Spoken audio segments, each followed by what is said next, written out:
পার্বত্য চট্টগ্রামে আদিবাসীদের ঐতিহ্যবাহী কৃষি হল জুম চাষ।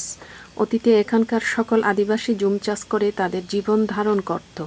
আজও দুর্গম ও প্রত্যন্ত পার্বত্য অঞ্চলে আদিবাসীরা জুম চাষ করে তাদের আহারের সংস্থান করছে।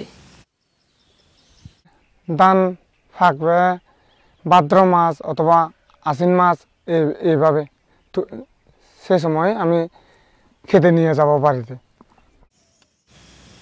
ইতিমধ্যে পাহাড়ের উঁচু নিচু খাড়া অংশে বন জঙ্গল ঝোপঝাড় কেটে সেগুলি রোদে শুকানোর পর আগুনে পুড়িয়ে পরিষ্কার জমি তৈরি করে বীজ বপন শুরু করেছে।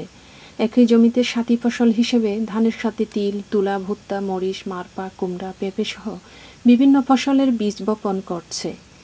পাহাড়ের আদিবাসীরা যুগ যুগ ধরে এক মৌসুমে জুম চাষের মাধ্যমে সারা বছরের খাদ্য সংস্থান করে আসছে।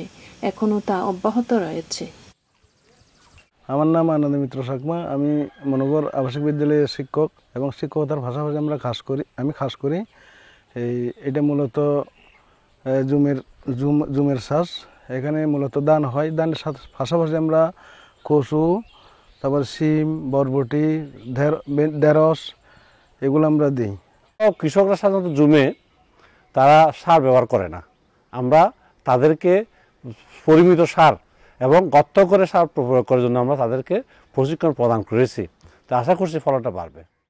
এক কথায় বলা যায়, জুম মানে হলো বাজার, যেখানে পরিবারের নিত্য প্রয়োজনীয় সবকিছু হাতের নাগালে পাওয়া যায়।